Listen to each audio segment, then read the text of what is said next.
I am continuing my reading. What I'm doing in this series is to read through the entire standard works of the Church of Jesus Christ of Latter-day Saints. This consists of the Bible, the Book of Mormon, the Doctrine and Covenants, and the Pearl of Great Price.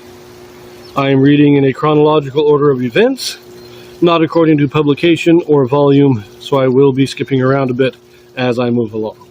So in our last reading, we read about Elijah feeling kind of depressed and dejected and just wanting to end everything. But God comforts him and tells him to go call Elisha to be his successor. And so Elisha has now joined Elijah in his travels.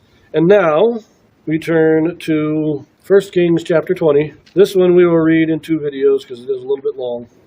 But here we go. Ben-Hadad of Syria makes war with Israel. The Syrians are twice defeated. Ahab lets Ben-Hadad go free, contrary to the will of the Lord. And Ben-Hadad, the king of Syria, gathered all his host together, and there were 32 kings with him, and horses and chariots. And he went up and besieged Samaria, and warred against it. And he sent messengers to Ahab, king of Israel, into the city, and said unto him, Thus saith Ben-Hadad, Thy silver and thy gold is mine, thy wives also and thy children, even the goodliest, are mine.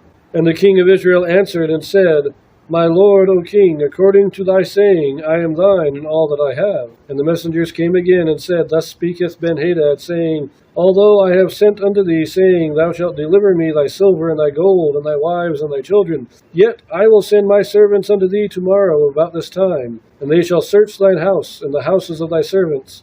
And it shall be that whatsoever is pleasant in thine eyes, they shall put it in their hand, and take it away.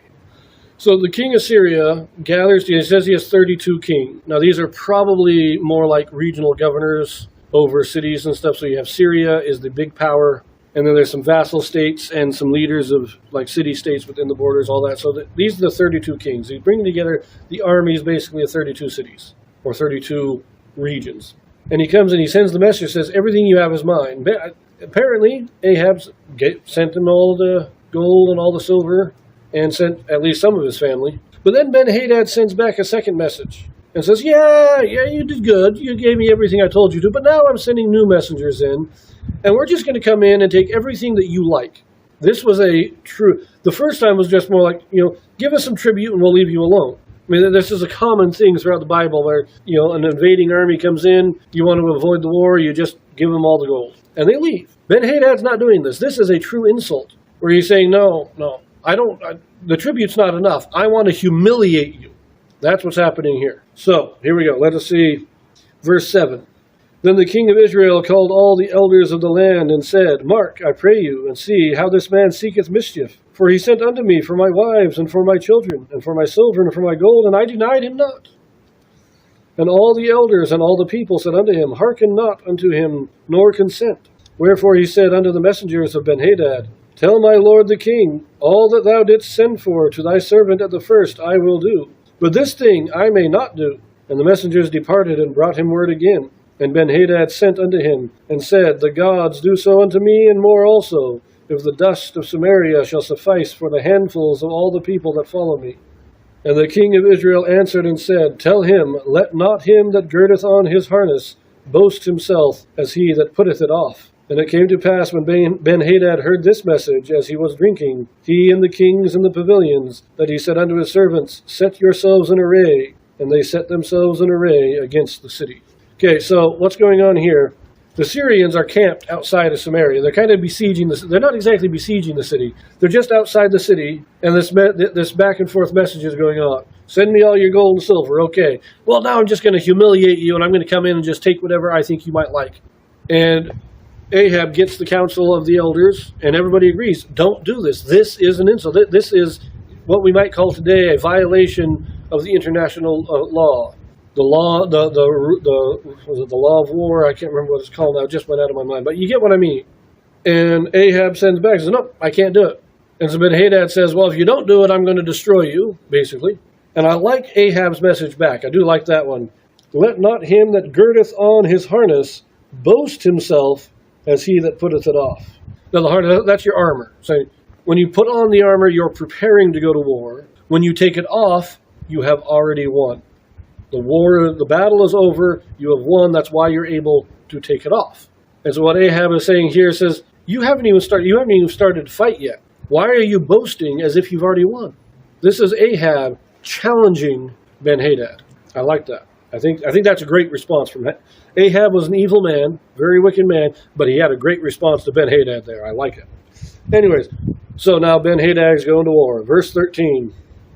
And behold, there came a prophet unto Ahab, king of Israel, saying, Thus saith the Lord, Hast thou seen all this great multitude? Behold, I will deliver it into thine hand this day, and thou shalt know that I am the Lord. And Ahab said, By whom?